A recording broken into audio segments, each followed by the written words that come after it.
আসসালামু আলাইকুম। বাংলাদেশ উন্মুক্ত বিশ্ববিদ্যালয় কর্তৃক পরিচালিত সামাজিক বিজ্ঞান, মানবিক ও ভাষা স্কুলের অধীনে স্নাতক সম্মান আইন ভর্তি পরীক্ষা 2017 সালের বাংলা অংশের নৈর্ব্যক্তিকের সমাধান নিয়ে আপনাদের সাথে আজকে আলোচনা করব। তো চলুন কথা না বাড়িয়ে মূল ভিডিওতে যাওয়া যাক।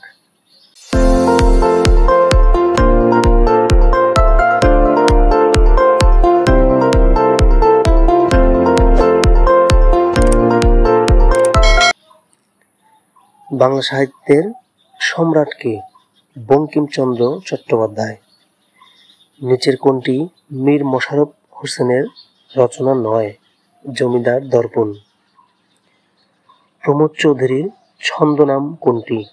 বীরবল। একলা যেতে ভয় করবে না তো উক্তিটি কার? বিলাসীর। শওকত ওসমানের প্রকৃত নাম কোনটি? শেখ আজিজুর রহমান। বাংলা সাহিত্যে যুগ সন্ধিক্ষণের কবি কে? ঈশ্বরচন্দ্র বিদ্যাসাগর। নিচের কোনটি সুফিয়া কামালের কবিতা? তাহারই পরে মনে। নিচের কোনটি ফররুখ আহমেদের রচনা? সাত সাগরের মাঝি। নুরুল দিনের সারা জীবন এর রচয়িতা কে? সৈয়দ শামসুল হক।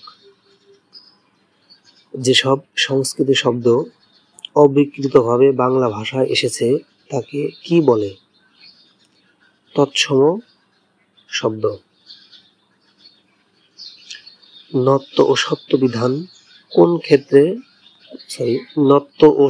বিধান কোন শব্দের ক্ষেত্রে প্রযোজ্য? তদ্ভব শব্দের ক্ষেত্রে প্রযোজ্য। খাঁটি বাংলা উপসর্গের সংখ্যা কয়টি? 21টি। রহিম ভালো বল খেলে, এখানে ভালো কোন পদ? ভালো বিশেষণ পদ। গোপ খেজুরে বাগধারার অর্থ কোনটি? অলস। আগুন শব্দের সমার্থক শব্দ কোনটি? বহি।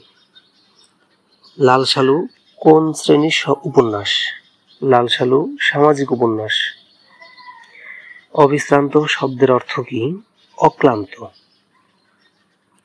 রিকশা কোন শ্রেণীর শব্দ? রিকশা জাপানি শব্দ।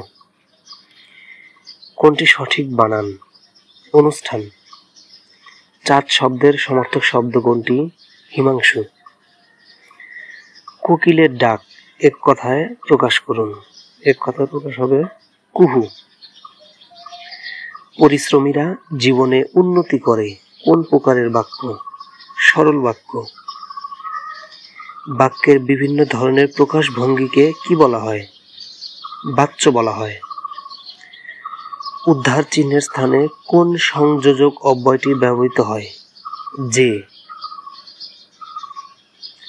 এজেন্ডা এর পারিভাষিক শব্দ কি? উত্তর আলোচ্য শশী। তো এই ছিল বাংলা অংশের প্রশ্ন এবং সমাধান। তো ভিডিওটি যদি ভালো লেগে থাকে তাহলে চ্যানেলটি সাবস্ক্রাইব করার অনুরোধ রইল এবং এই চ্যানেলেই উন্মুক্ত বিশ্ববিদ্যালয়ের আইন ভর্তির বিগত সালের সকল প্রশ্নের সমাধান দেওয়া আছে। আপনারা চ্যানেলের ভিতরে গিয়ে দেখতে পাবেন। প্লেলিস্ট আকারে আপনাদের সুবিধার্থে আমি দিয়ে রেখেছি। তো সবাইকে ধন্যবাদ। আসসালামু আলাইকুম।